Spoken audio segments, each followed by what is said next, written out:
नमस्कार दोस्तों, कैसे हैं आप सब। उम्मीद करेंगे कि पहला नंबर क्लास आपको बढ़िया लगा हो। ठीक है, और ये हमारी दूसरी नंबर क्लास होने जा रही है, क्लास नंबर 2। इसमें हम लोग जहां तक से पढ़ लिए थे पहली क्लास में उसके आगे बढ़ेंगे। पहली क्लास में जो हमारा समाप्त हुआ था वो महाभियोग की प्रक्रिया की तक हमने पढ़ लिया था। इंट्रोडक्शन देख लिया था, हमारा टारगेट क्या है, और हमने राष्ट्रपति स्टार्ट किया था। ठीक है, क्लास जरूर आप सब देखते चलना, प्रयास करो। क्लास की अगर आपको लगता है मैं नोट्स के थ्रू आगे बढ़ रहा हूं तो नोट्स तो मैं भेज दे रहा हूं, आप क्लास को स्पीड में करके सुन लो। मैंने मॉडर्न हिस्ट्री करा दी, मैंने एंशिएंट हिस्ट्री करा दी, मिडिवल बच्ची करा दूंगा, 3-4 क्वेश्चन वहां से आता है, करा दूंगा, निश्चिंत रहो। अभी हम टारगेटेड एरिया जो है वहां पे कंप्लीट कराएं। इंडियन पॉलिटी कराना बड़ा जरूरी है। इंडियन पॉलिटी के बाद अगली क्या करेंगे बता देंगे। करंट अफेयर वगैरह के लिए भी निश्चिंत रहो, बस मार्केट में जो मंथली अभी पढ़ते रहो, उस पर भी अच्छी खासी एक क्या करूंगा ना, जल्दी थोड़ा सा हम भी एग्जाम डेट का इंतजार कर रहे हैं, तो समीक्षा अधिकारी की जब भी एग्जाम डेट आ जाएगा तो उसके अकॉर्डिंग अच्छी अच्छी जो करंट अफेयर की चीजें वो खत्म हो जाएंगी, मेजर चीजें आपकी खत्म हो जाएंगी। ठीक है, ध्यान देना भाई, एकदम मस्त होकर तैयारी करो। 1-1 घंटे आप डेली, वीकेंड में 5 दिन भी निकालोगे तो एग्जाम आते आते जीएस के सभी सब्जेक्ट में अच्छी पकड़ बना देंगे। मेरी शर्त बस इतनी रहेगी कि क्लास के बाद से आपको घटना चक्र पूर्वावलोकन, जब एक मेजर टॉपिक खत्म हो जाए तो घटना चक्र पूर्वावलोकन में 2-3 बार प्रैक्टिस करनी है। ध्यान देना, प्रैक्टिस करते समय आपको यूपीएससी के क्वेश्चंस को अच्छे से लगाना है।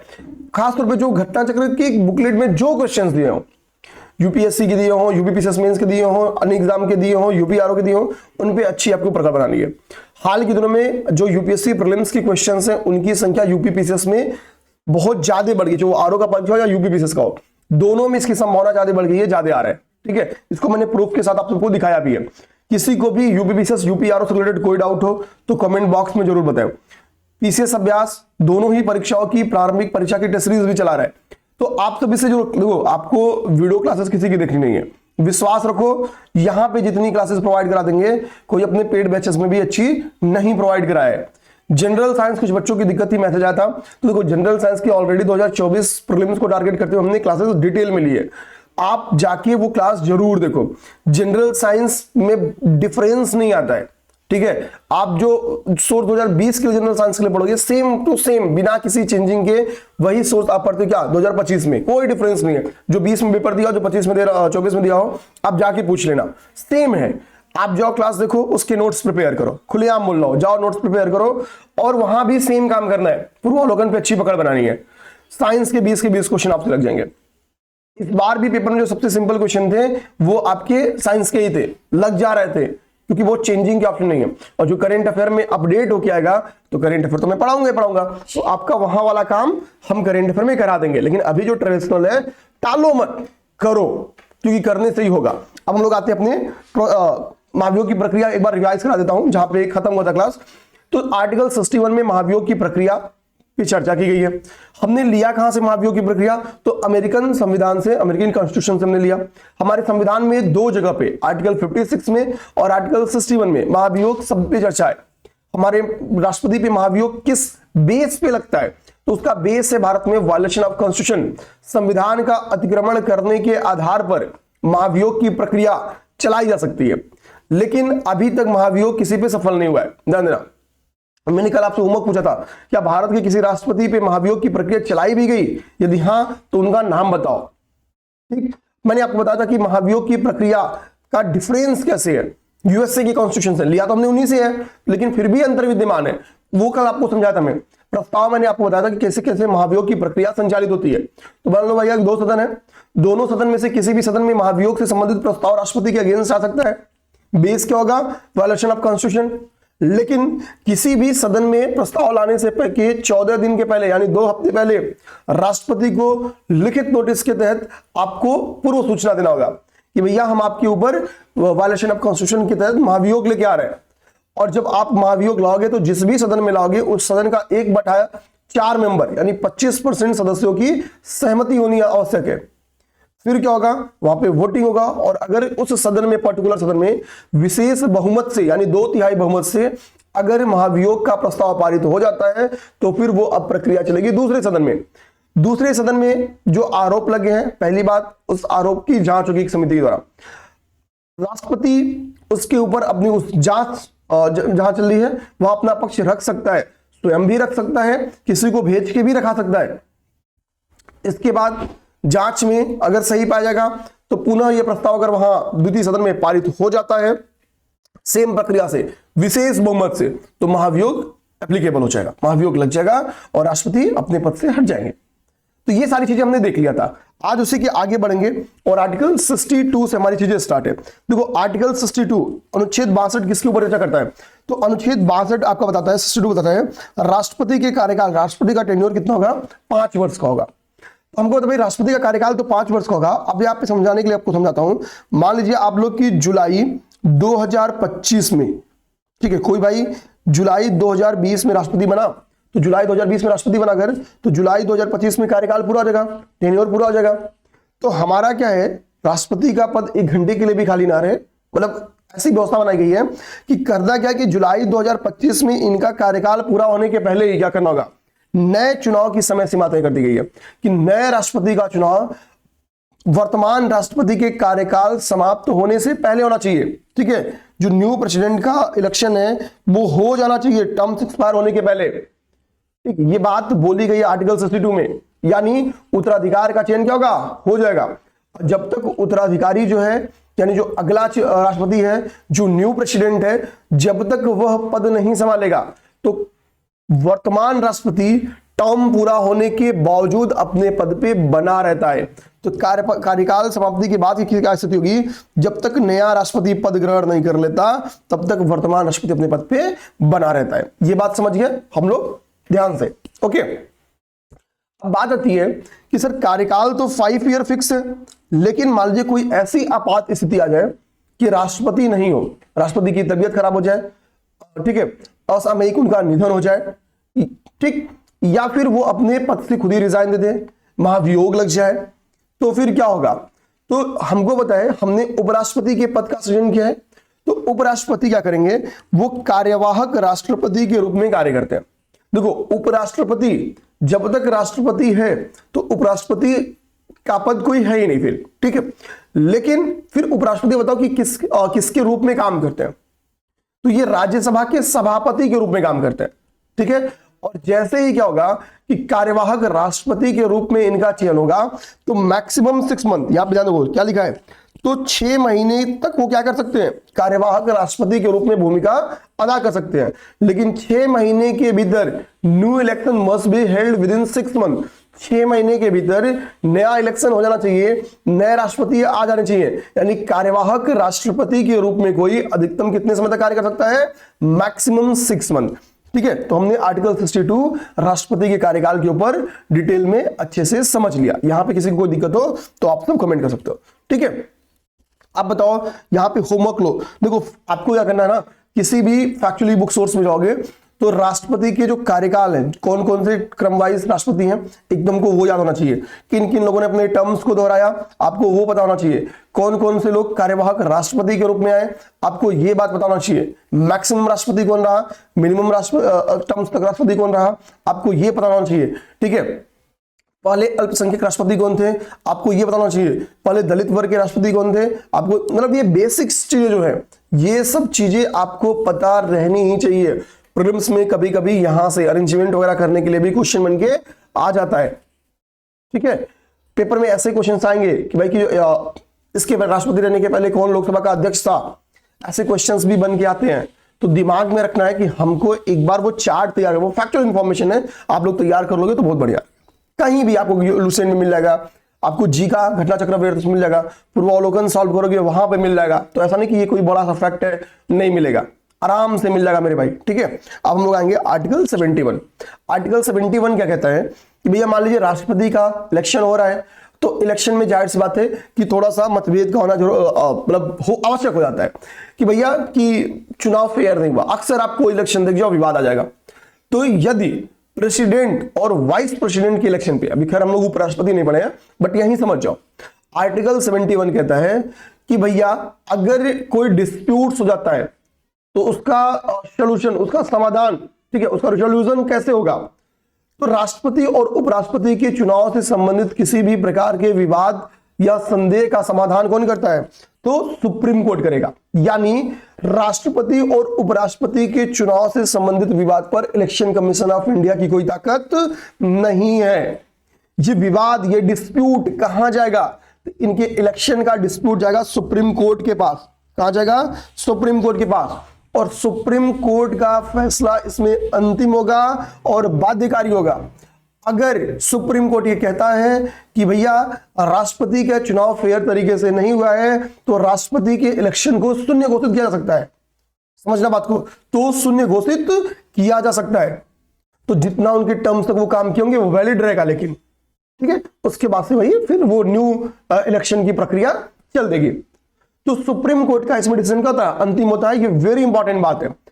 टर्म्स पे क्या इंपैक्ट पड़ता है, कार्यकाल पे क्या इंपैक्ट पड़ेगा अगर सुप्रीम कोर्ट के डिसीजन के अकॉर्डिंग करा। यदि चुनाव को लेकर कोई विवाद लंबित है, मतलब आज मान लो कि भैया कि 1 जुलाई, समझाने के लिए बता रहा हूं आप सबको, 1 जुलाई 2025 को इलेक्शन हो रहा है, ठीक है, और ये 5 जुलाई 2025 को कोर्ट चला गया इलेक्शन।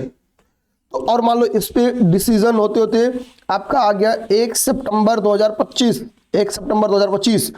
तो क्या भाई 1 जुलाई 2025 से लेके 1 सितंबर 2025 का जो टाइम है, इसमें क्या होगा? क्या राष्ट्रपति नहीं रहेगा कोई? तो यदि कोई चुनाव को लेकर कोई डिस्प्यूट्स हैं और वो कोर्ट में पेंडिंग है, तो भी राष्ट्रपति क्या होगा? जो चयनित राष्ट्रपति हैं वो अपने पद पे कार्य जारी रख सकते हैं, सारी शक्तियां का वो निर्वहन करेंगे जब तक सुप्रीम कोर्ट अपना डिसीजन ना सुना दे। ठीक है, जब तक सुप्रीम कोर्ट अपना डिसीजन ना सुना दे। तो ये आपको समझाने के लिए बनाया था, तो इसमें कोई दिक्कत की बात नहीं है। तो मतलब कोई टर्म पे इंपैक्ट जब तक डिसीजन आता नहीं पड़ेगा। निर्वाचन, अच्छा इसमें एक बात और है कि भैया आप मान लो आप निर्वाचन से संबंधित कोई विवाद होता है तो आप जा सकते हो कोर्ट।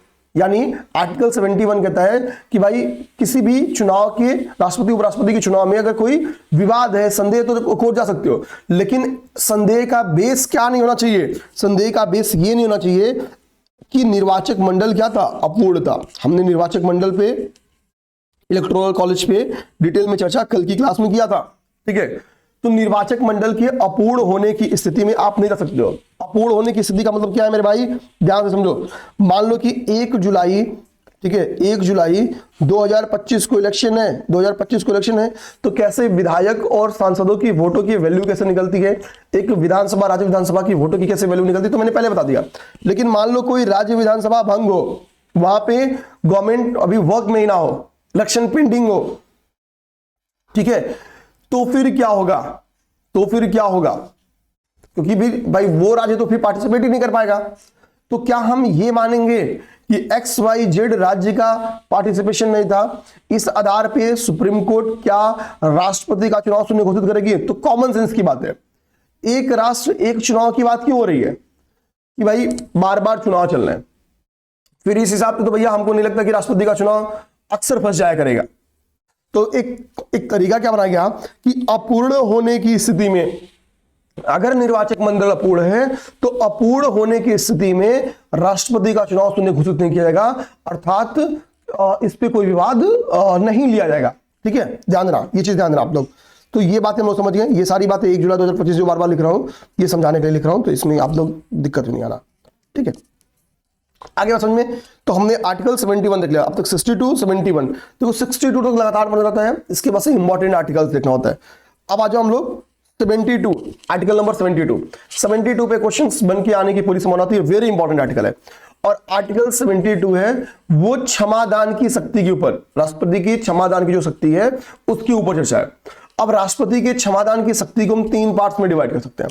पार्ट नंबर 1, क्षमादान की शक्ति का पहला क्या है कि भाई संघ के कानून के तहत यदि किसी व्यक्ति को दंड दिया गया है, punishment under the any law made by union, तो यूनियन गवर्नमेंट अगर कोई कानून बनाई है, कोई लॉज बनाई है, उस लॉज का क्या होता है, अतिक्रमण कोई करे, उसके अगेंस्ट कोई काम करे और उसको दंड दिया गया है, किसी भी प्रकार का दंड, चाहे कुछ वर्ष का सजा दिया गया हो, आजीवन कारावास दिया गया हो, कठोर कारावास दिया गया हो, मृत्युदंड दिया गया हो, तो संघ के किसी कानून के दंड के तहत अगर किसी को दंड दिया गया है तो भी क्षमादान की शक्ति है किसके पास? राष्ट्रपति के पास।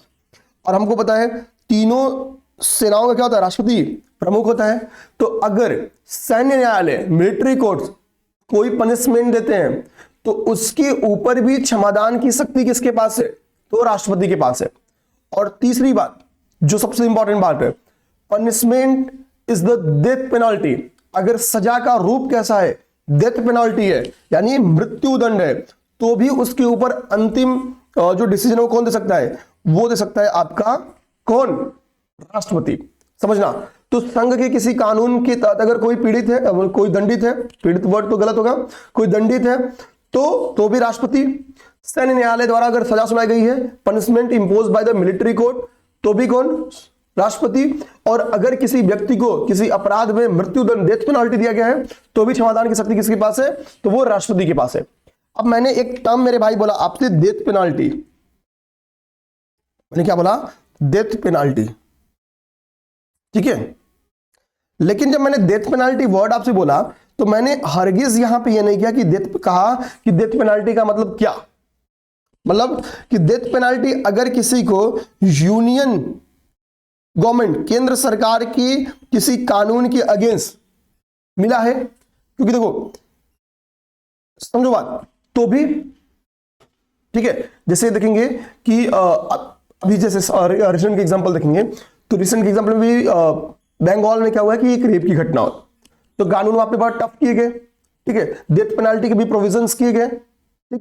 फास्ट ट्रैक कोर्ट हो गया, बहुत सारी बात। तो यानी स्टेट गवर्नमेंट भी क्या कर सकती है अपने लॉज में, स्टेट गवर्नमेंट भी अपने लॉज में क्या हो सकती है? डेथ पेनाल्टी रख सकती है। Rarest of the rare case में डेथ पेनाल्टी का परमिशन भारत में है।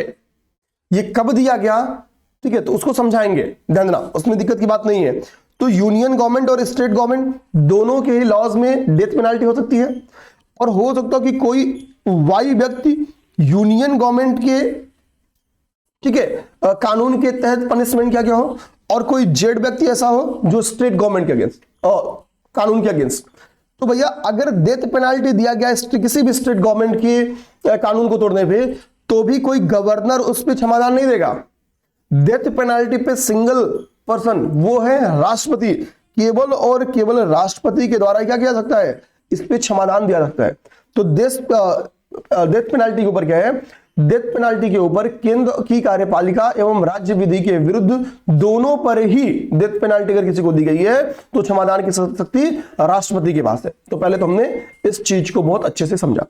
अब हम लोग आएंगे, ठीक है, ये क्षमताओं के प्रकार लिखा गया है, ठीक है। तो यहां पे क्षमा के प्रकार होगा, ठीक है, क्षमा के प्रकार। भाई क्षमादान की शक्ति है, क्षमादान के प्रकार हम कर सकते हैं, क्षमादान शक्ति के प्रकार जो भी करेंगे। अब देखो, ठीक है, अब यहां पे देखो एक शक्ति क्या है? क्षमा, यानी पूर्ण क्षमा भी इसको बोलते हैं, ठीक है, पूर्ण क्षमा या क्षमा। दूसरी एक शक्ति क्या होती है? विराम है, ठीक है। तीसरी शक्ति को हम लोग क्या कहते हैं? परिहार कहते हैं। तीसरी शक्ति को हम लोग क्या कहते हैं? परिहार कहते हैं।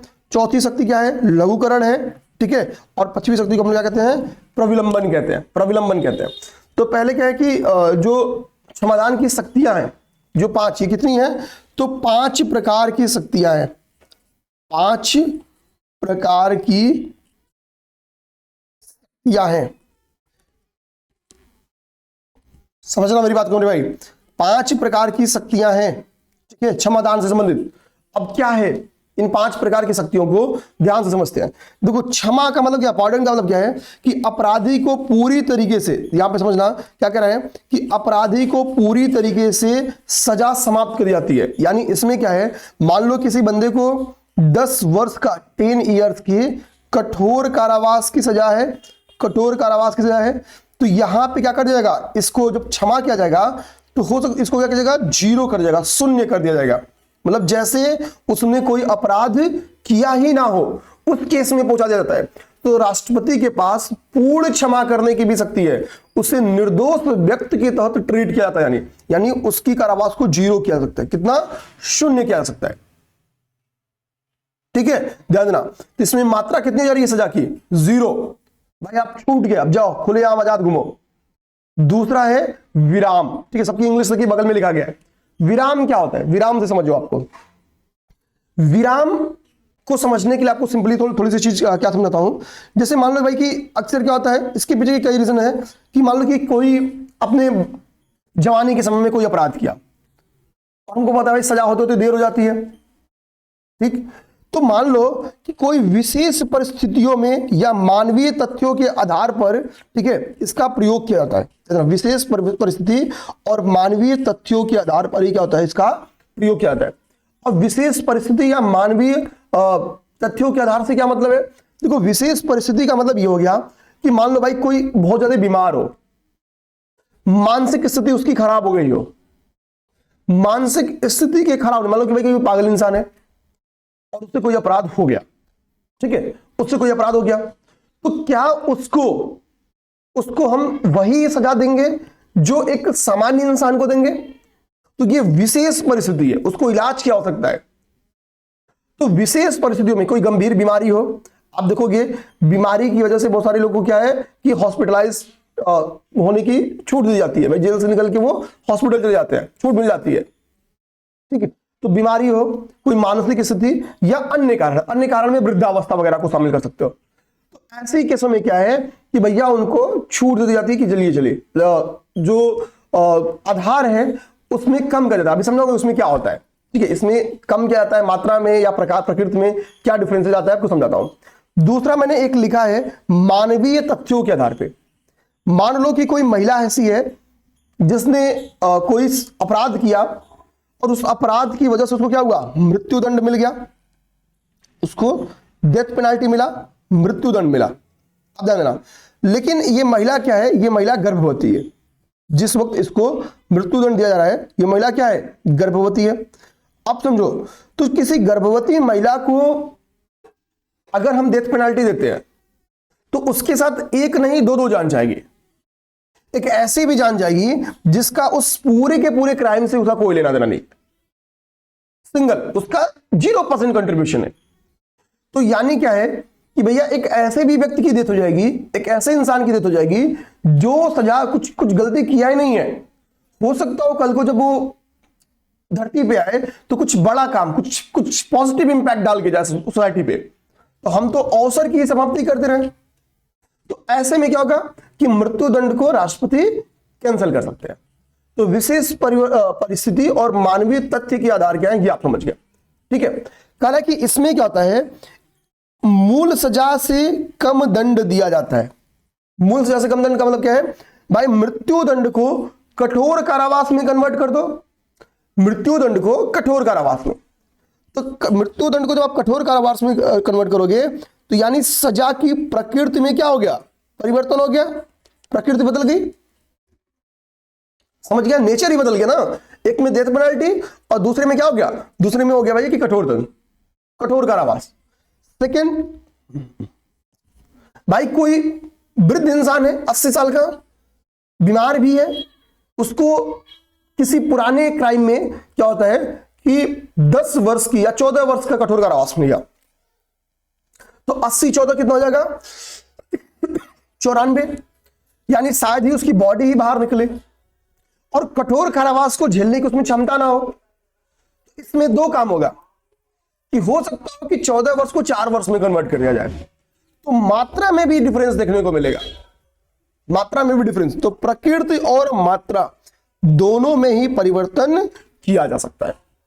तो विराम में समझ गए हम लोग, ठीक है। रेस्पाइट में क्या होता है, प्रकृति और मात्रा दोनों में चेंजिंग होता है। तीसरा आपका क्या है, परिहार, ठीक है। परिहार देखेंगे, परिहार में क्या होता है, सजा में केवल मात्रात्मक परिवर्तन होगा। ऊपर हमने क्या देखा, सजा में प्रकृति और मात्रा दोनों में परिवर्तन होगा। जब प्रकृति और मात्रा दोनों में परिवर्तन होगा मतलब विराम।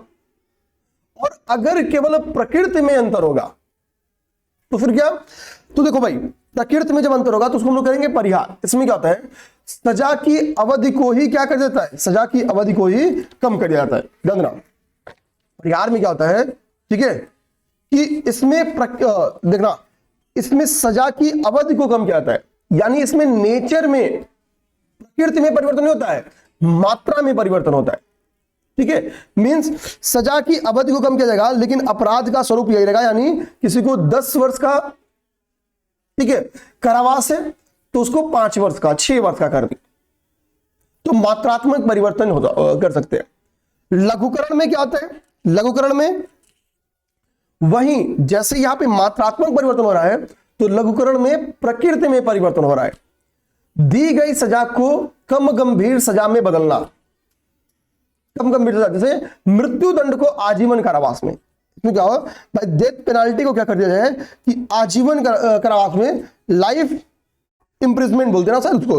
तो मृत्युदंड को कठोर कारावास में क्या किया जाए, कन्वर्ट कर दिया जाए। ठीक है, कठोर कारावास में क्या कर दिया जाए, कन्वर्ट कर दिया जाए। आप हिंदी में लिख देते हैं कठोर कारावास, कठोर कारावास। थोड़ी इंग्लिश मेरी कमजोर है तो आपसे माफ करना, ठीक है, बेकार नहीं लगना चाहिए, रिजवांस मेरी इंग्लिश अच्छी है, ठीक है, लेकिन बाकी से खराब है भाई। हाँ ठीक है, आते हैं। दी गई सजा को एक कम गंभीर सजा में कन्वर्ट करना, तो लघुकरण। ठीक है, तो लघु में क्या हो रहा है, सजा के नेचर में चेंजिंग आ रहा है, परिहार में क्या आ रहा है, मात्रा में चेंजिंग आ रहा है, विराम में क्या आ रहा है, मात्रा और प्रकृति दोनों में परिवर्तन आ रहा है, मात्रा एवं प्रकृति दोनों में परिवर्तन आ रहा है। ठीक है, ध्यान देना, ये समझ गए। अब आपका अगला आता है प्रविलंबन। प्रविलंबन, प्रविलंबन में क्या होगा, ठीक है, प्रविलंबन में क्या होता है, ठीक है, अपराधी को अस्थायी रूप से सजा से राहत दी जाती है। अस्थायी रूप से सजा से राहत दी जाती है मींस क्या है, खास तौर पे प्रविलंबन का प्रयोग मृत्यु दंड के केस में जाता है। अभी निर्भया कांड हुआ था तो एक साथ 4 लोगों को फांसी दी गई थी, इसी प्रविलंबन के आधार पे दया याचिका लगाई गई थी, किसके, कहां, राष्ट्रपति के पास। हालांकि ठीक है, उस पर सुनवाई नहीं, मतलब उस पर डिसीजन नहीं आया, लेकिन अपराधी को अस्थायी रूप से राहत दी जाती है। मतलब मान लो किसी को मृत्युदंड दिया गया है, उसको अगले हफ्ते लटकाया जाने वाला है, तो ठीक है अभी 1 महीने के लिए टाल दो, सोचेंगे कि इनको क्षमा करना है कि नहीं करना है, थोड़ा सा पेंडिंग कर दो। तो प्रविलंबन में क्या है, सजा अस्थायी रूप से टाली जाती है, और यह नॉर्मली मृत्युदंड के केस में, लंबन मतलब विलंब हो जाए, थोड़ा विलंब करते हैं इस पे। ठीक है, तो ये समझना, तो प्रविलंबन का मतलब ये हो गया। अब एक चीज समझो, मान लो किसी को मृत्युदंड दिया गया, कहता ना कि मृत्यु का मिलना और मृत्यु का इंतजार करना, दोनों में ज्यादा भयावह क्या है, मृत्यु का इंतजार करना। ठीक है, जैसे मान लो अफजल गुरु ने संसद अटैक का, हमको होता है दोषी था, उसको मृत्युदंड की सजा गुरु को दी गई। अब वह क्या, वो लंबे समय तक मृत्यु का इंतजार करता रहा, लंबे समय तक। तो भयावह स्थिति क्या है कि क्या पता कल का सुबह ना देखो, फिर शाम होगा, फिर अगले दिन क्या पता अगले दिन का सुबह ना देखो, ऐसे करते करते सालों बीत जाएंगे, जिंदगी ही डर में चल रही है। और अगर लटका दिया गया तो 5 मिनट में खेला खत्म।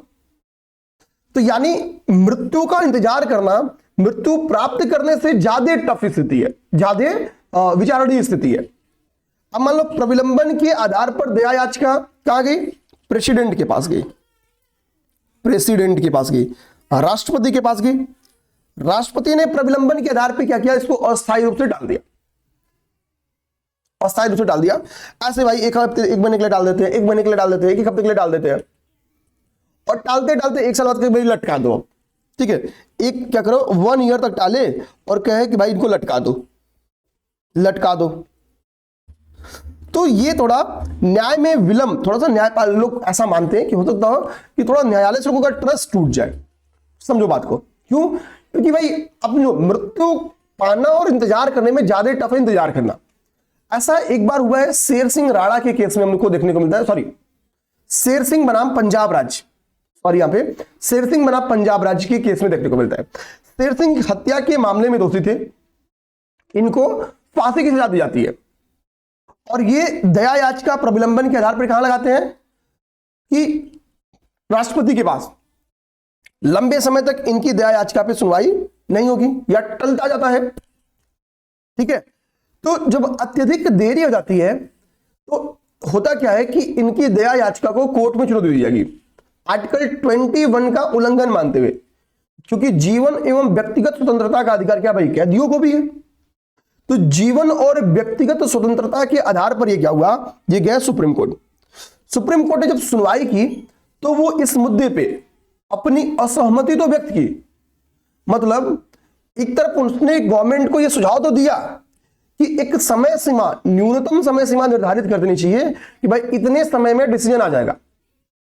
जीवन और व्यक्तिगत स्वतंत्रता के अधिकार का उल्लंघन के मुद्दे पे जब गए तो एक तो सुझाव गवर्नमेंट को मिलता है, गवर्नमेंट ऑफ इंडिया को क्या सुझाव मिलता है कि भाई एक न्यूनतम समय सीमा का निर्धारण किया जाना चाहिए। कोर्ट कहती है भाई न्यूनतम समय सीमा का निर्धारण होना चाहिए, समय सीमा का निर्धारण होना चाहिए। ये 3 मंथ है, ये क्या है 3 मंथ है भाई, होना चाहिए। कोई कितना इंतजार करेगा, लेकिन यह भी कहा गया कि इस स्थिति को, भाई आपने ऐसा क्राइम किया है, भारत में वैसे भी फांसी की सजा rarest of the rare case में दिया जाता है, और अगर देरी हो ही गया, चलो मान लेते हैं, तो इसको अनुच्छेद 21 का उल्लंघन नहीं मानेंगे।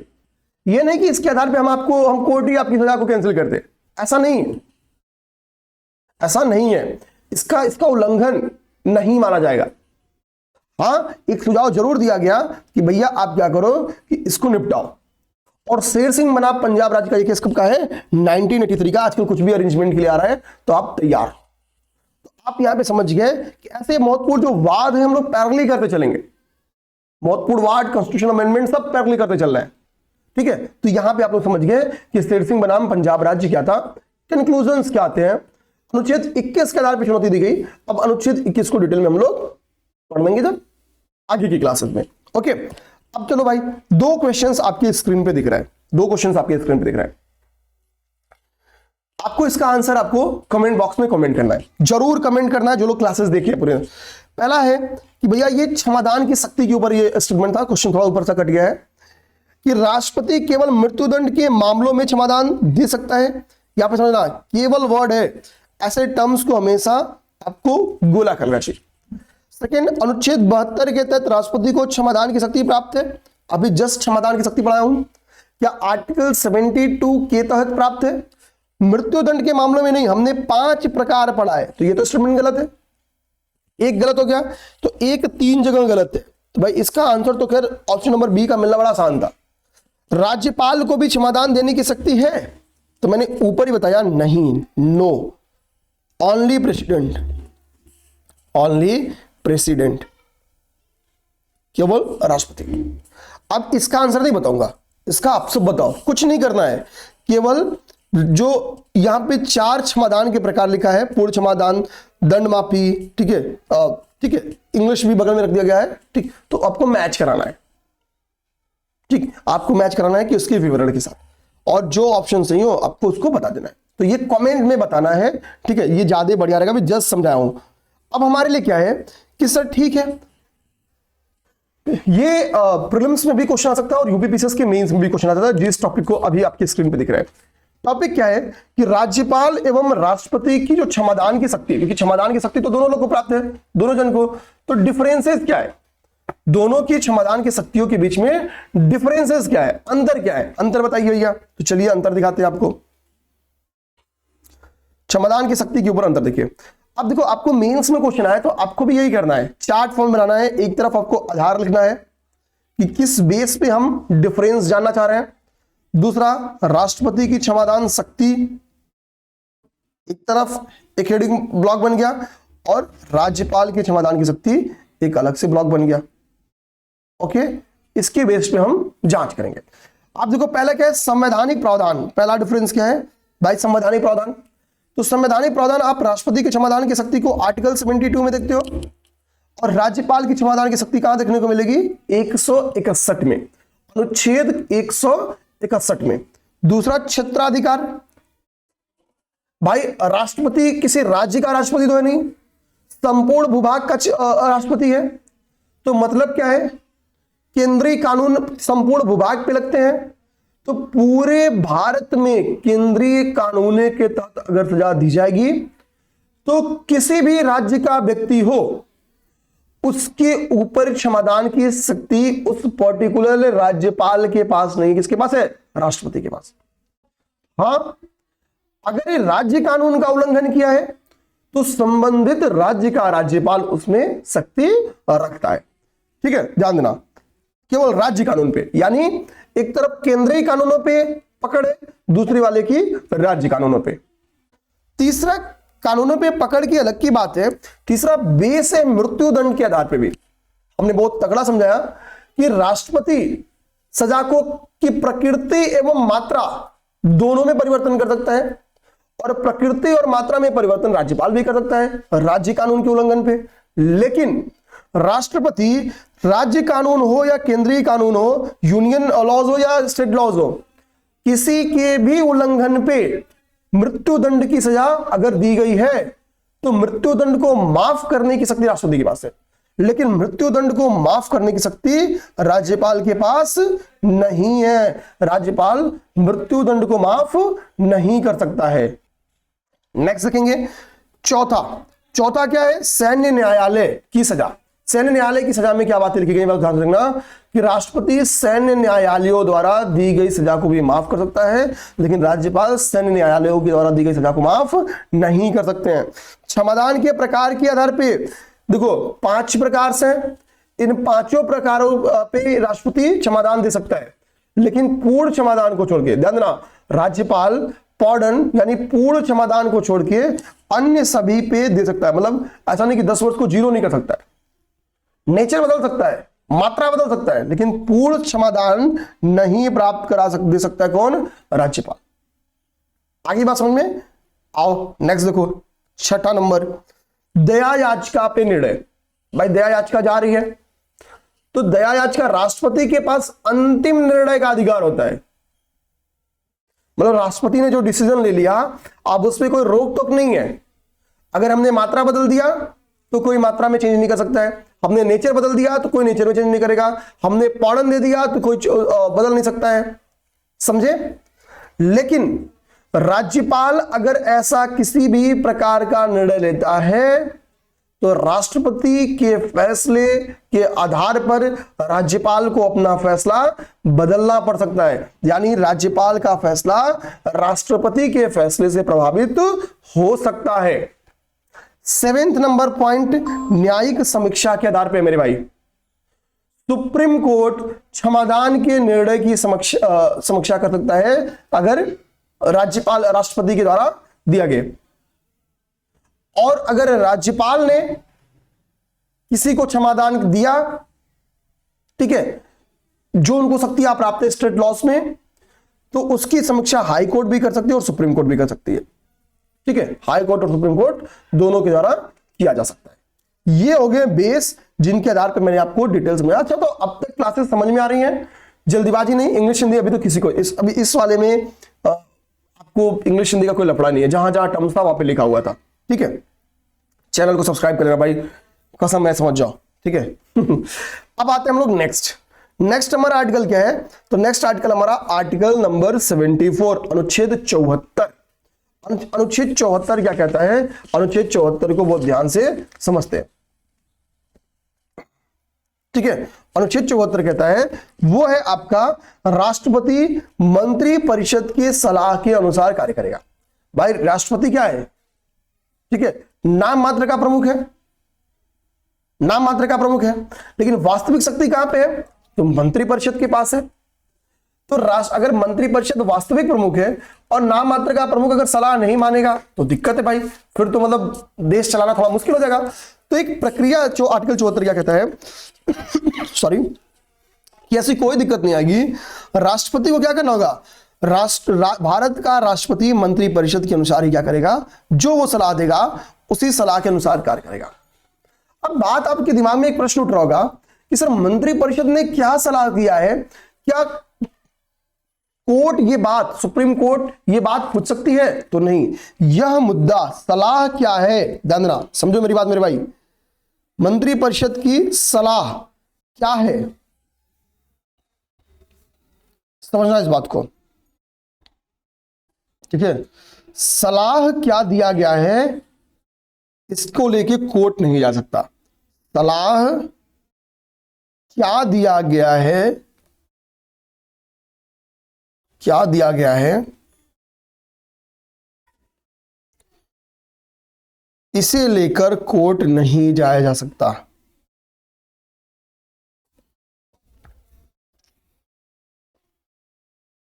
कोर्ट नहीं जाया जा सकता।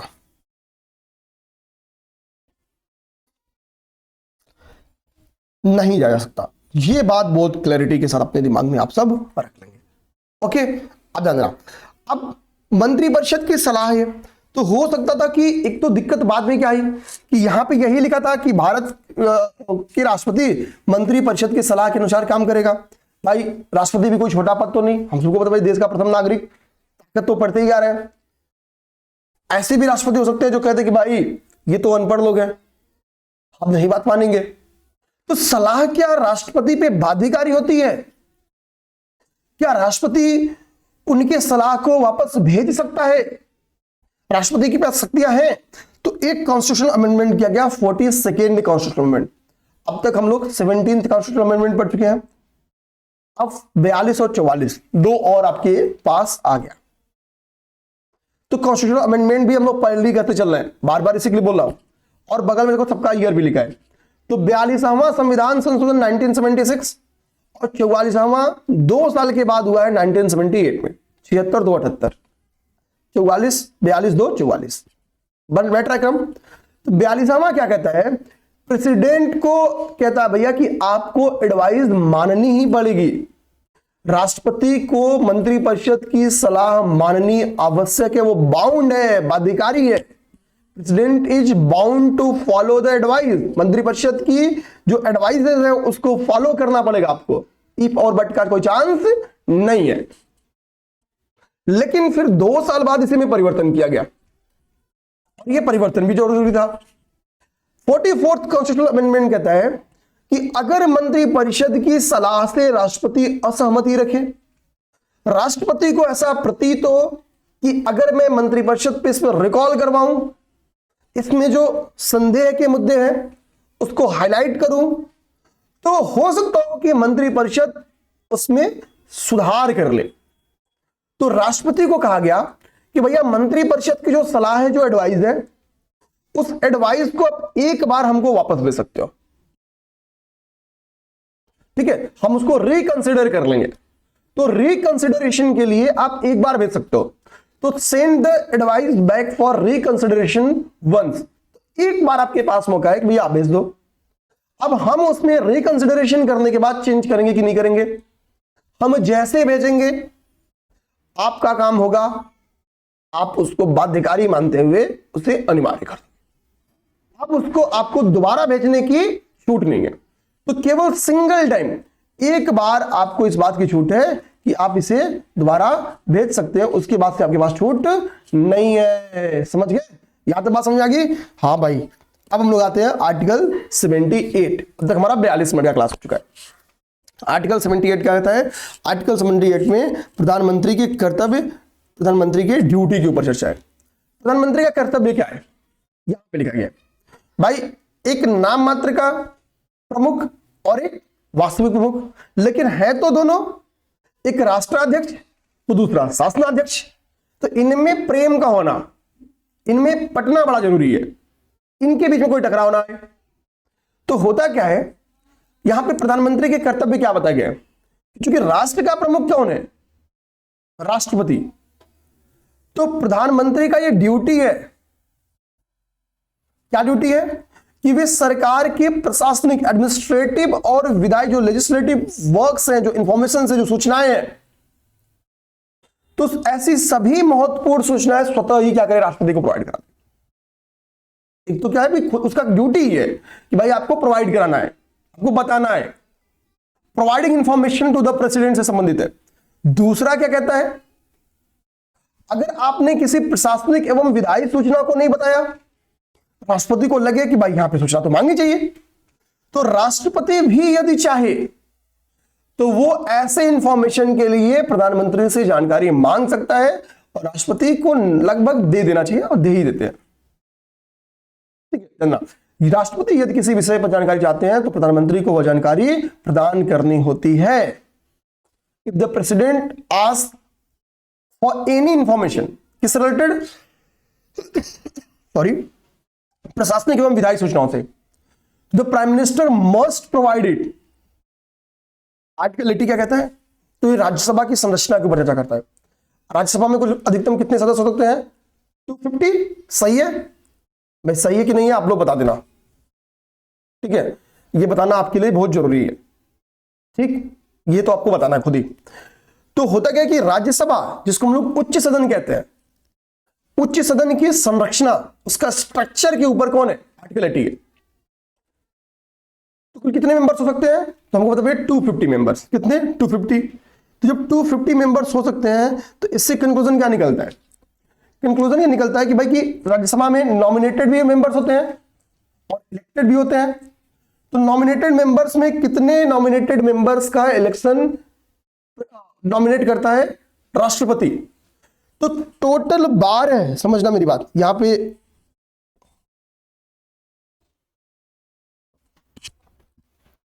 12 सदस्य राष्ट्रपति द्वारा नामित किए जाते हैं, जो कि साहित्य यानी literature, science, arts, social services, सामाजिक सेवा से संबंधित विशेष अनुभव या ज्ञान रखते हैं। तो उच्च सदन में क्या हो जाएगा? अनुभवी, ज्ञानवान लोगों का भरमार होगा, इसलिए वो उच्च सदन है। और उच्च सदन अस्थायी सदन है। 1/3 मेंबर्स हर 2 साल पे रिटायर होते हैं, हर 2 साल पे, और हर 2 साल पे नया आते हैं। इसी के लिए राज्यसभा कभी आपकी भंग नहीं होती है, राज्यसभा कभी आपकी भंग नहीं होती है। तो इसमें टोटल 12 मेंबर्स, कुल 12 मेंबर्स कौन नामित करता है? तो वो आपके राष्ट्रपति के द्वारा नामित किया जाता है। Okay, 12 members are nominated by the president. ठीक, अब हम लोग देखते हैं नेक्स्ट आर्टिकल 85। यहीं पे हम लोग इसी को पढ़ के 85 को क्लास को पॉज भी कर देंगे, क्योंकि 46 मिनट क्लास होगी, 50 मिनट 52 मिनट हो जाएगा यहां से। आर्टिकल 85 क्या कहता है? संसद का सत्रावसान एवं विघटन से संबंधित है। सत्रावसान, ठीक है, सत्रावसान यहां पे देखेंगे, इसकी इंग्लिश लिखी गई है, ठीक है, यानी क्या है? सत्र का अवसान, एंडिंग ऑफ सेशन से संबंधित है। सत्र की मतलब सत्र जो चल रहा है उसको समाप्त करो, खत्म करो उसको, सत्रावसान से संबंधित है। और विघटन, भाई जो लोकसभा है उसके डिसोल्यूशन से संबंधित है, ठीक है, उसके विघटन से संबंधित है। आप समझेंगे इसमें क्या क्या बातें हैं। इसमें विघटन है, सत्रावसान है और सत्राहूत है, ये 3 प्रकार की शक्तियां हैं यहां पे। तो विघटन का मतलब क्या? भाई लोकसभा का विघटन जो है राष्ट्रपति के द्वारा किया जा सकता है। यह सामान्य रूप से कार्यकाल समाप्त होने, 5 साल का कार्यकाल होता है तब होता है, या फिर भाई प्रधानमंत्री इस बात की सिफारिश करे कि मध्यावधि में भी, मतलब 5 वर्ष के पहले भी लोकसभा का विघटन किया जा सकता है, मध्यावधि में भी विघटन किया जा सकता है। हाँ, इसके लिए प्रधानमंत्री को इस बात की सिफारिश राष्ट्रपति से करनी होगी, ठीक है। सत्रावसान क्या है? भाई सत्र चल रहा है तो सत्र को अगर खत्म करना है, समाप्त करना है, तो वो किसका काम हो गया? राष्ट्रपति का। और सत्राहूत करना भी किसका काम है? सत्राहूत करना भी राष्ट्रपति का काम है। Maximum gap between the session, देखो एक ईयर में, 1 ईयर में कितना सत्र का होना आवश्यक है, ये बात पेपर में डायरेक्टली कभी फैक्चुअली पूछ देता है। तो क्या कह रहा है कि मैक्सिमम गैप, यहां लिखा ना कि maximum gap between 2 session, 2 sessions के बीच में मैक्सिमम गैप कितना हो सकता है? तो मैक्सिमम गैप कितना हो सकता है? तो लिखा है last sitting of the session, मतलब जो पिछला सेशन हुआ है तो उसका जो लास्ट सिटिंग था, ठीक है, and the first sitting of the next session, और जो आने वाला सेशन है उसका जो पहली सेशन सिटिंग है, दोनों के बीच में क्या होता है? कैन नॉट एक्सीड 6 मंथ, वो दोनों 6 माह से ज्यादा एक्सीड नहीं कर सकते हैं, यानी 6 माह से ज्यादा हो नहीं सकते हैं। क्या? तो 1 साल में क्या होगा? 6 दूना 12, 6 दूना 12, यानी 2 बार सत्र आहूत की जाती है, 2 बार सेशन चलता है, सत्राहूत होता है, 2 बार सत्राहूत होगा। और सत्रावसान कौन करेगा? राष्ट्रपति कर लेगा। तो 2 बार 1 साल में सत्राहूत अवश्य होता है। भाई नहीं होगा तो फिर विधायिका अपना काम ही नहीं कर पाएगी, कानून बनाना उसका काम है, फिर वो ही नहीं हो पाएगा। आगे बात समझ में?